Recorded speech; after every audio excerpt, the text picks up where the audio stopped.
obìnrin là máa ń sọ fún pé kí wọ́n máa try láti keep personal hygiene wípé òórùn máa ń pa oko ni. Àwọn ọkùnrin gan wọ́n láwọn ọkùnrin gan náà wọ́n lẹ́yìn gan rùn. Honestly, DM ti kún DM ti pọ̀ pé akànwulẹ̀ ń sọ pé àwọn obìnrin pé láwọn ọkùnrin gan dọ̀tí, wọ́n ní míì nínú wọn dọ̀tí. Wọ́n mí ní míì nínú wọn, wọ́n ní wọn kì í fọ eyín, wọ́n ní wọn kì í fọ ẹnu, wọ́n ní gbogbo òórùn ara yín, wọ́n ní gbogbo ẹ̀ náà ọ̀pọ̀lọpọ̀ especially àwọn tí wọ́n jẹ́ artisan tí wọ́n máa ń ṣiṣẹ́ ọwọ́ yẹn, wọ́n ní gbogbo ọwọ́ wọn tó ti dúdú, gbogbo ìkànnà wọn tó ti dúdú yẹn náà máa ti bọ obìnrin lára. Wọ́n ní míì nínú wọn gbogbo kó wọn kìkì àléfọ́ ni, wọn kì í shave, wọ́n ní gbogbo abíyá wọn báyìí wọ́n ní kò ṣeé rí. Gbogbo orú nǹkan bẹ́ẹ̀ náà máa ń piss obìnrin off ni. Tó òórùn bá pọ̀ jù nísìn tán bá ní bóyá gọ́tà kan rùn àbí bóyá àwọn eku kan kú síbì kan, tó òórùn yẹn bá pọ̀ jù ó máa ń fa ẹ̀fọ́rí ni. So gbogbo àwọn èékánná yín tó dúdú yẹn wọ́n ní ẹ̀ ní fọ̀ ẹ̀ ní wẹ̀. Ọ̀pọ̀lọpọ̀ àwọn èèyàn míì dẹ̀ léléyìí tẹ́ pé sweat ara wọn máa ń strong gan. Ìgbà míì tẹ́ bá wà nínú public transport tẹ́ bá jókòó sẹ́gbẹ̀ẹ́ èèyàn míì báyìí tó jẹ́ ọkùnrin, sweat ara ẹ̀ máa rùn jáde tínú máa bí yín ni, because of the fact that fluid ara ọkùnrin máa ń thick. Tẹ́ bá ní ọmọ ọkùnrin tó bá tọ̀ sí pampers, ìtọ̀ rẹ̀ máa ń mú ju ọmọ obìnrin lọ. Fluid ara ọkùnrin máa ń strong. So wọ́n lẹ́yìn ọkùnrin gan, wọ́n lẹ́yìn gan rùn, wọ́n lẹ́yìn gan ò clean up. Ọ̀pọ̀lọpọ̀ ọkùnrin míì á wọ boxer ọ̀sẹ̀ kan ọ̀sẹ̀ méjì kò ní fọ̀ àti gan mọ́ lára. Gbogbo irú àwọn nǹkan bẹ́ẹ̀ yẹn ó máa piss obìnrin off ní. Fẹ̀kàn tẹ́lẹ̀ ara obìnrin náà kò dàbí tọkùnrin náà tẹ́lẹ̀tẹ́lẹ̀. Obìnrin máa ń wà emotional ni, ara obìnrin òun sábà ń sáré ń dìde bí ara ọkùnrin ṣe rí. So ẹni tó ṣe pé emotion rẹ̀ náà ò fi bẹ́ẹ̀ attach mọ́ yín mọ́ ọ̀chì tẹ́ tó wá ń rùn, kò sí bóbìnrin ṣe fẹ́ ṣe.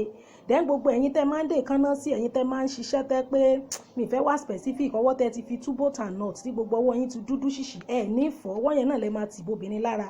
Gbogbo lábíà obìnrin, àwọn lábíà minora, lábíà majora yẹn, gbogbo àwọn layers yẹn ló thin, they are very very thin.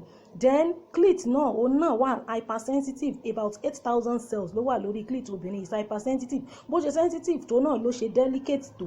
Ẹ lè kó èékánná ṣọ́wọ́ ṣọ́rọ́ kẹ̀dẹ̀ máa ti èékánná yẹn bọ ara obìnrin, kò sí bírú obìnrin yẹn ò ṣe ní wà pissed off. Then wọ́n lọ́pọ̀lọpọ̀ yín ẹnu yín máa ń rùn.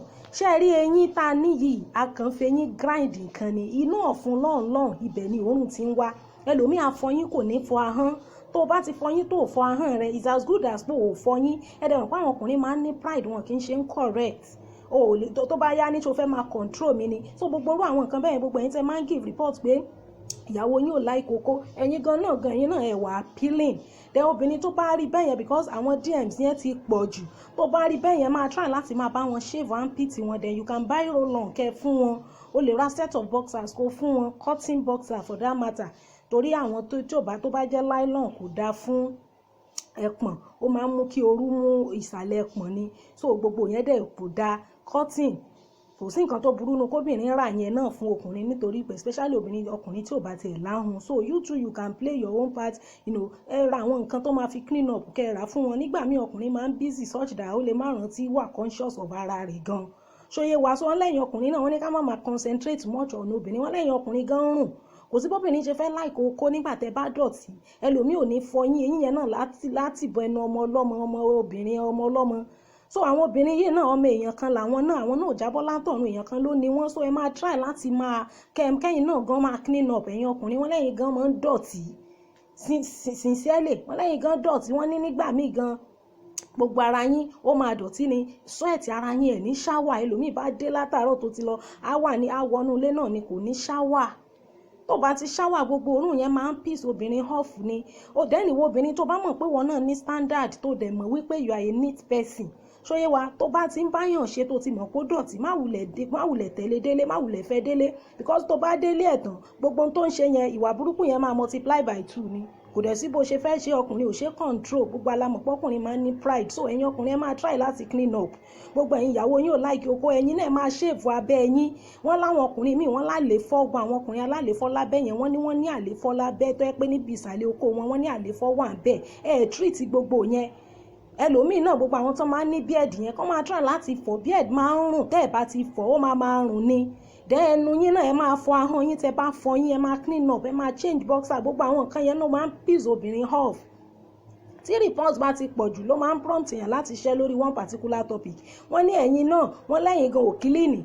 Bẹ̀mí ìpa concentrate lórí àwọn obìnrin torí ìwò pọ̀ lára obìnrin dáadáa. vulva, cervix, anus ó pọ̀ gan, but the same reproductive channel ló open sí urinary channel lára ọkùnrin, so ibi tọkùnrin á fi tọ̀ náà ló fi máa dóbò, bẹ́ẹ̀ ibi tóbìnrin fi ń dóko cervix ó yàtọ̀ sí vulva tóbìnrin fi ń tọ̀, ọ̀tọ̀ọ̀tọ̀ ni. So ìwò pọ̀ lára obìnrin la ṣe ń concentrate mọ́ ọ̀nà àwọn obìnrin kan máa fọ abẹ́bẹ́, ẹ̀yin ọkùnrin gan wọ́n lẹ́yìn gan ń rùn, ẹ̀yin tẹ́ ń rùn, ẹni tó kọ́ ẹ̀ ń rùn, báwo ló ṣe fẹ́ jẹ́ kóbìnrin ṣe fẹ́ láṣìó pẹ̀lú òun, ọkùnrin tí ò bá clean kò sí bí fẹ́ láṣìó ṣe fẹ́ easy, ṣóyé wa. So obìnrin ò lè tiẹ̀ kò sí bó ṣe fẹ́, because tẹ́ ẹ̀ bá clean up ó máa affect relationship yín gan pẹ̀lú obìnrin, because in the situation tẹ́ ẹ dọ̀tí tóbìnrin ò lè sùn tì yín, definitely gap máa wà. Àwọn tẹ́ẹ̀dẹ̀ ń dún ta yẹn, àwọn yẹn ò neat, wọn ò ní standard, wọn ò clean, ṣóyé wa. Ọ̀pọ̀lọpọ̀ wọn aṣẹ́wó ni wọ́n, so just pay their money and go ni. So èèyàn tó bá jẹ́ èèyàn tó clean tó wà decent, you have to make yourself clean. Ẹ lè ní kóbìnrin kẹ́ tẹ orí obìnrin mọ́lẹ̀ kẹ́ ní kó mọ̀ ṣe fẹ́ láṣìó pẹ̀lú yín, kẹ́ ẹ̀dẹ̀ dọ̀tí. Ẹlòmíì èpá àgbẹ̀ àti gan mọ́nú ìdí rẹ̀, ọkùnrin wọ́n lè pa àgbẹ̀ aganmọ́dì ẹlòmíì á dẹ̀ ní fẹ́ láṣìó ló ń fẹ́, ẹni ẹlẹ́ni tí ò sì fẹ́ wàhálà fẹ́ ṣe fẹ́ láṣìó yẹn, but kò wà comfortable, infection lẹ máa kó sí ara àwọn ẹni ẹlẹ́ni. So wọ́n lẹ́yìn gánrùn ẹ̀yin ọkùnrin, ẹ try kẹ́ ṣàtúnṣe, ẹ ṣe àtúnṣe, ẹ máa wẹ̀, ẹ máa shave off, ẹ máa clean up. Àwọn ọkùnrin míì gan gbọ́ afínjú tẹ́ pé wọ́n fẹ́ gbá fínjú ju obìnrin lọ, bẹ́ẹ̀ lòmíì tó bá dọ̀tí inú wọn báyìí máa dọ̀tí ni wọ́n dẹ́ ń fẹ́ kéèyàn correct àwọn, wọ́n ń fẹ́. So ẹ lọ ṣàtúnṣe irú fídíò eléyìí sí yìí, ó lè má trendy, ó lè má, because ó ti já àwọn ọkùnrin ló bá wí yẹn, wọn ò ní share ẹ̀. So ẹ lọ ṣàtúnṣe, ìwọ tó bá níyàwó ẹ̀ ò láìkó oko, kò lè láìkó oko ẹ̀, ìwọ gan rìn, ìwọ gan dọ̀tí, ẹ kóra yín lọ kẹ́ ṣàtúnṣe.